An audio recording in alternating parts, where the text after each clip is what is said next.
पूजनीय संत समाज, देवी और देवता सुने समझे विचार करे और अपना कल्याण करे।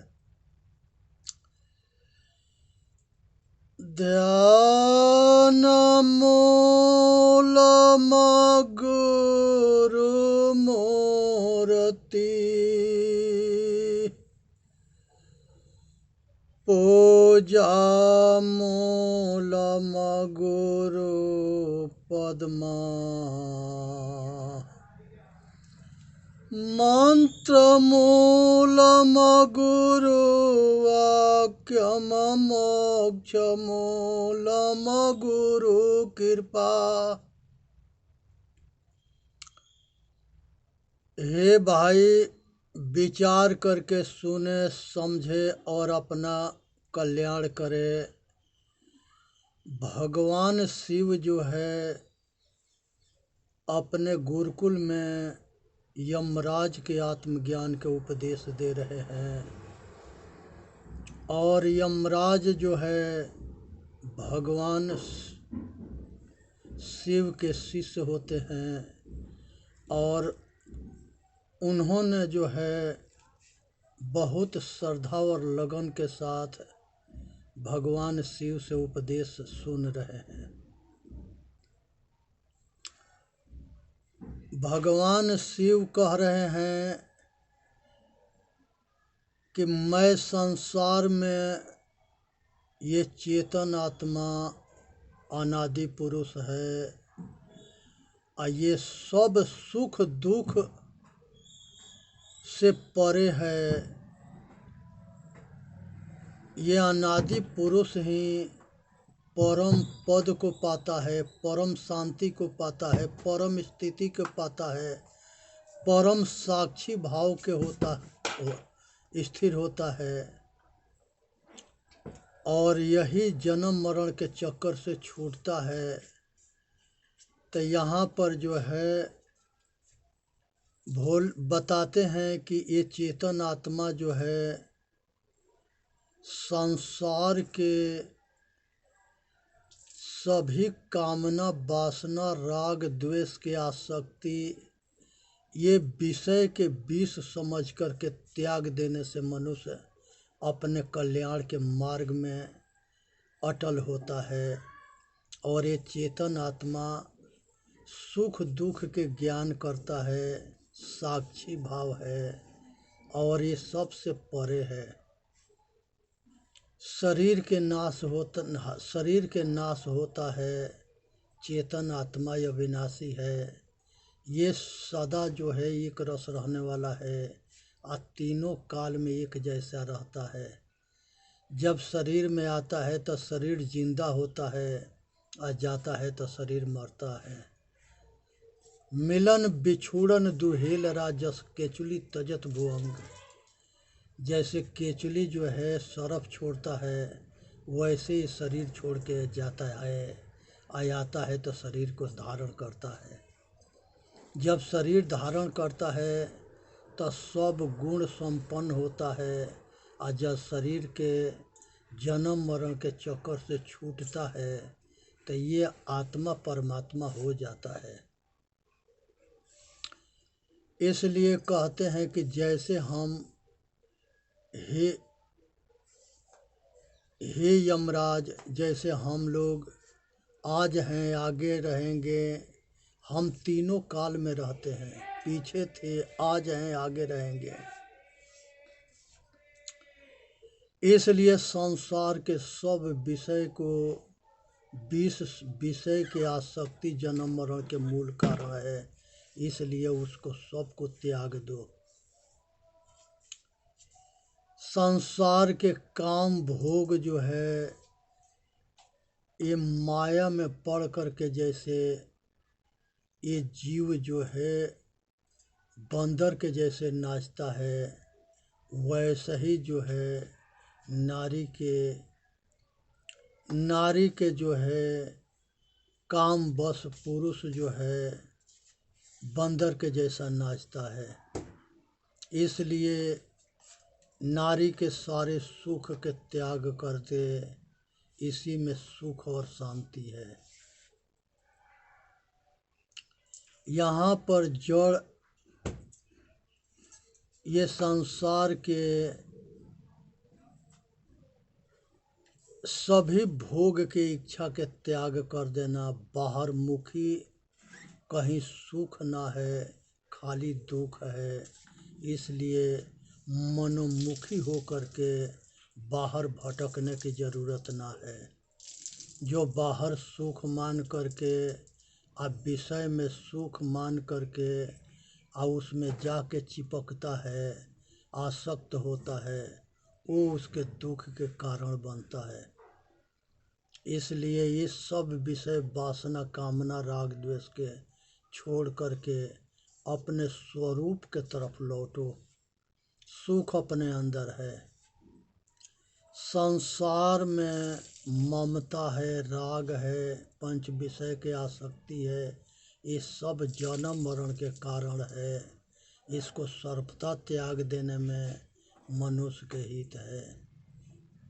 उसी तरह से पाखंड है, अंधविश्वास है। जड़ और चेतन को ठीक से जान करके, बंधन और निर्बंध को ठीक से जान करके और बंधन के त्याग करे। बंधन ही यही डोर मनुष्य के बांधता है और भटकाता है। इसलिए राग के डोर के तोड़ दो, त्याग दो, छोड़ दो। इसी में मानव जाति के हित है। चेतन आत्मा जो है, निर्वासना जब होता है तब जाकर के अपने कल्याण मार्ग में जाता है। काम है, क्रोध है, मद है, लोभ है, अहंकार है, ये सब नरक के दरवाजा है, सब दुख के कारण है। इसलिए सबको त्याग देने में मनुष्य सुख शांति पाता है। यहाँ पर मैं जागृत स्वरूपी, जागृत अस्वप्न और सुषुप्ति, ये तीन पुर है। यही त्रिपुरासुर के नाश जो है भोले बाबा किए थे। जागृत, स्वप्न और सुषुप्ति, इसमें आप होश में रहना, सचेत रहना। और जब ये तीनों के मनुष्य जान जाता है तो चौथा में पहुंच जाता है। वो चौथा के नाम तुरीयावस्था है। वहाँ मात्र साक्षी भाव रहता है। जागृत में ये सब जान करके काम करता है। जो दिन में जागृत में जो काम करता है वही स्वप्न में चलता है। और आंख बंद होने के बाद वो रील के कौन देखता है, पिक्चर कौन देखता है? यही चेतन देखता है। और वो किस आंख से देखता है? अंतर के आंख से देखता है। वो विचार रूपी आंख है, विवेक रूपी आंख है। जब गहरी निद्रा में सोता है अचेत अवस्था में, तो वो कौन जाके कहता है कि हम बहुत आनंद से सोया था? ये चेतन आत्मा होता है। यही जो है गहरी निद्रा के भी एहसास करता है। जब ये तीनों पुर के पार होता है, चौथा में जाता है, तो वो कौन होता है? ये चेतन आत्मा होता है। वो मात्र साक्षी भाव रहता है चारों अवस्था के, जागृत, स्वप्न, सुषुप्ति और तुरीया, चारों के वो साक्षी भाव है। स्वयं खुद के साक्षी भाव जागृत अवस्था है। सतगुरु कबीर साहब कहते हैं कि जागृत रूपी जीव है, शब्द सुहागा सेत, जर्द बून जल कुकुही, कहे कबीर कोई दे। वो ये भी कहते हैं। तो इसलिए जो है संसार के से निर्वासना होना है, अंतर्मुखी होना है, बाहर मुक्ता से मोड़ना है। बाहर मुक्ता में दुख ही है, कहीं सुख ना है। असुख के जो भरम हुआ है वो झूठा है। जैसे सीपी में चांदी के भरम हो जाना, रस्सी में सरफ के भरम हो जाना, दिशाशूल हो जाना, पूरब के पश्चिम एहसास होने लगना, ये दिशा भ्रम है। कोई समझाता है तब जाकर के बहुत देर के बाद समझ में आता है कि हमके दिशाशूल हुआ। उसी तरह से रस्सी में जो कोई प्रकाश दिखाता है तो रस्सी देखने के बाद समझ में आता है कि सरफ ना ये रस्सी है। उसी तरह से सीपी में जो समुद्र के किनारे जो है एक सीपी होती है, कीड़े होते हैं उसमें, वो बहुत चमकता है चांदी के जैसा, तो ऐसा भ्रम होता है कि ये चांदी है, लेकिन वो सीपी में चांदी ना होता है। तो ये चीज़ को समझना है और ये अपने होश में हो करके ऐसे ऊपर उठ करके अपना कल्याण करना है। संसार के अंदर जो है ये पृथ्वी, ब्रह्म उसे कहते हैं जो बड़ा है। पृथ्वी है, जल है, अग्नि है, वायु है, आकाश है, ये पंच महाभूत को जो है ब्रह्म कहा गया है और पूरा वेद में इसी के पूजा भी किया गया है। यही पांचों तत्वों के पूजा किया गया है। यही पांचों तत्वों को ब्रह्म कहा गया है। यही पांचों तत्व पंच महाभूत है। यही पांचों तत्व संसार के सृष्टि करता है और संसार के प्रलय करता है। इसी के नियम अटल है। ये इसमें जो है गुण, धर्म, क्रिया, मेल, आकार, शक्ति सब कुछ है, लेकिन ज्ञान ना है। तो ये चीज़ को समझना है, विचार करना है, अपना कल्याण करना है। इसी में मानव जाति के हित है। तो यहाँ पर जो है आकाश में कोई देवता ना है। भोले बाबा ये चीज़ समझा रहे हैं कि आकाश में पंच महाभूत है जो सृष्टि प्रलय करता है और इसी को ब्रह्म माना गया है और इसी को ब्रह्म मान के पूजा किया गया है, लेकिन इसके पास ज्ञान ना है। और पांचवा तत्व आकाश भी खाली जगह को कहते हैं। पृथ्वी आकाश के बीच में सृष्टि होता है, बनता है, बिगड़ता है। अंडज, पिंडज और मनुष्य, अंडज, पिंडज, उखमज और मनुष्य चार खानी है जो चेतन, ये चेतनात्मक सृष्टि है। इसमें सब देहधारी होते हैं, चाहे चींटी से लेके हाथी तक ले, और वहाँ पर इंद्रिया होगा, मन होगा, ज्ञान करेगा। अगर चींटी के आगे ठोक देने के बाद उसको भास होता है कि आगे खतरा है तो वो मुड़ करके पीछे भागती है। ये ज्ञान करता है कहीं होता है तो संसार में चारों खानी में जो चेतनात्मक सृष्टि है ये ज्ञानवान है। और ये आत्मा जो है अनादि काल से विषय वासना के आसक्ति में, जन्म मरण के चक्कर में जन्मते मरते आ रहा है और अपने आप के भूला है। भगवान शिव कहते हैं कि हे यमराज, जब मनुष्य अपने से दूर होता है तब संसार के बंधन में भटकता है, और जब अपने से नज़दीक होता है, अपने आप के जानता है तो अपना कल्याण करता है। इसलिए अपने आप से भटकने से, अपने से दूरी न, अपने से दूर ना होना है, अपने स्वरूप में लौट करके अपने के जान करके अपने से नज़दीक होना है। इसलिए संसार में जड़ के अचेतन के ठीक से ज्ञान होना चाहिए। ये जो दिखता है संसार ये सब जड़ है, और जो इसके ज्ञान करता है वह चेतन है। ये शरीर जड़ है। संसार में कुछ भी अपना ना है, ये शरीर भी अपना ना है। शरीर अगर छूट जाता है तो दुनिया छूट जाता है, और जब शरीर मिलता है तब प्रकृति सब कुछ सहयोग उपलब्ध करा देती है। बेटा बेटी के जन्म के पहले माता के स्तन में दूध तैयार ये प्रकृति करती है। प्रकृति सृष्टि करती है, प्रकृति जो है विनाश करती है, प्रकृति संसार के सृष्टि करती है, प्रकृति संसार के प्रलय करती है। इसलिए प्रकृति रूपी शक्ति के जानना है और इसी से संसार के सब कुछ होता है। इसी तरह से ये चेतन जड़ के या चेतन के अलग अलग जब ज्ञान होता है तब अपने स्वरूप के ज्ञान होता है, और अपने स्वरूप के ज्ञान होता है तो वो बिना सतगुरु के संतों के माध्यम से होता है आत्मज्ञान।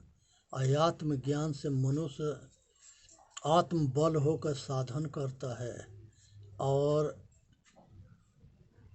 आत्मज्ञान होना, स्वाध्याय होना, सुनना, गुनना, रहनी गहनी सहनी।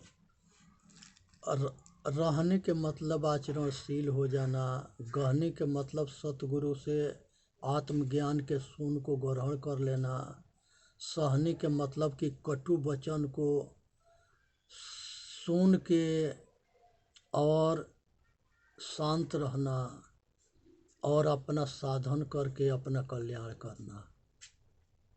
इसी में मानव जाति के हित है। सुने समझे विचार करे और अपना कल्याण करे। संसार के अंदर मनुष्य जो है ये अखंड है, ये किसी के अंशी नहीं है। जीवयंश ईश्वर विनाशी चेतनय अमर सहज सुख राशि। तब माया बस भयहु गोसाई अनाचस नर मर कटके नहीं। सो परत्र दुख पावई सिर धुनि धुनि पछताय। काल ही कर्म ही ईश्वर ही मिथ्या दोष लगाए। हे भाई, संसार के अंदर ये चेतन आत्मा जो है ये साक्षी भाव है, साक्ष्य है, और ये मूल है। ये सब जो है माया मोह ममता से के त्याग देने के बाद अपने स्वरूप के ज्ञान होता है, और अपने को ठीक से जान के अपना कल्याण करना है।